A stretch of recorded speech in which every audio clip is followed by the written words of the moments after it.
Baik anak-anak, berikut Miss akan menjelaskan latihan soal kita minggu lalu di buku halaman 42 ya.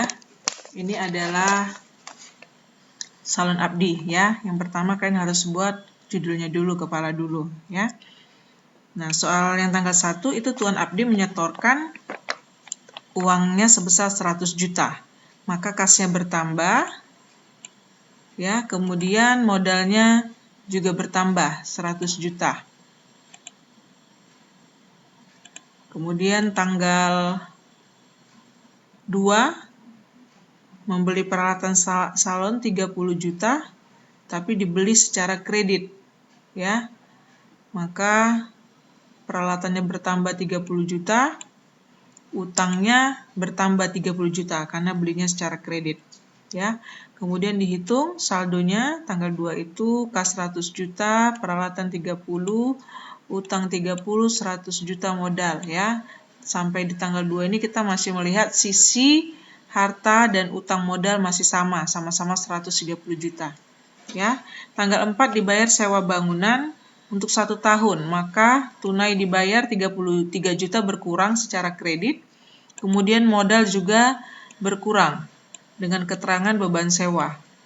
Ini saldonya. Berikut tanggal 6 dibeli perlengkapan salon seharga 5 juta tunai. Karena tunai berarti diambil dari uang kas 5 juta. Berkurang perlengkapannya 5 juta. Kemudian hitung saldonya. Dan tanggal 8 diterima tunai hasil pekerjaan 200.000. Diterima tunai uang berarti masuk ke kas bertambah 200.000. Dan bertambah juga modal, dan ini adalah pendapatan jasa. Hitung lagi saldonya. Kemudian tanggal 9 dibayar utang atas pembelian peralatan tanggal 2 sebesar 10 juta.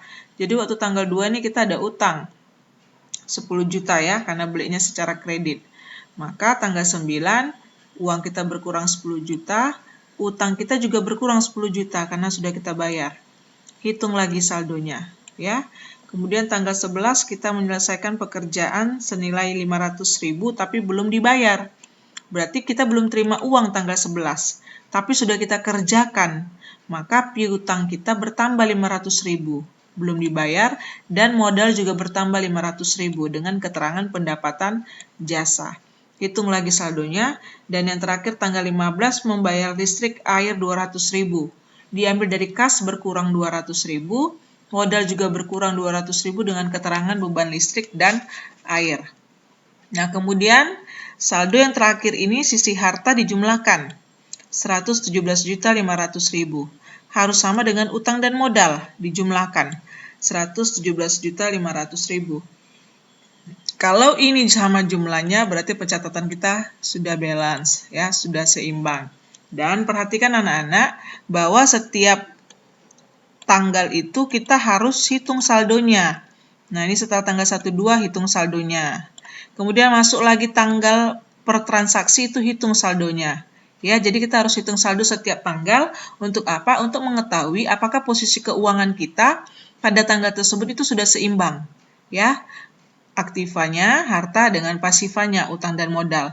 Jadi pastikan kalian selalu menghitung saldonya. Ya, itu adalah metode dalam pencatatan persamaan akuntansi.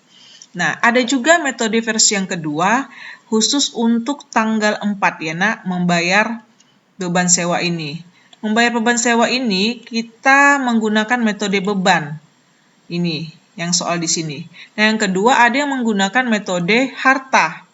Artinya ketika kita membayar sewa itu, kita catat sebagai harta. Ini dia, sewa diterima di muka bertambah 3 juta, tapi kas kita juga berkurang 3 juta. Nah, ini adalah metode dengan mencatat pembayaran sewa itu sebagai harta, ya.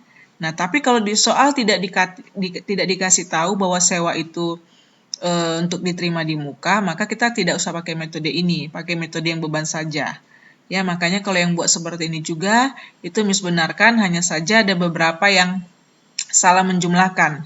Ya, jadi poinnya berkurang. Nah, jadi kalian pastikan untuk memahami persamaan akuntansi ini, karena minggu depan kita akan penilaian harian. Miss akan ambil nilai pengetahuan dan keterampilan. Nilai pengetahuan nanti Miss ambil dari soal pilihan ganda melalui Google Form. Dan yang kedua adalah mengerjakan soal persamaan akuntansi seperti ini. Ya, untuk minggu depan. Jadi pastikan kalian juga sudah punya buku besar. Ya, nanti untuk minggu depan Miss akan bagi soal penilaian hariannya di Google Classroom. Kalian boleh ikuti dan kerjakan petunjuk yang ada di dalam. Oke, sekian untuk pertemuan hari ini. Miss membuka ruang diskusi. Jika ada yang mau ditanyakan, kalian boleh tanya di Google Classroom untuk persiapan penilaian harian minggu depan. Terima kasih.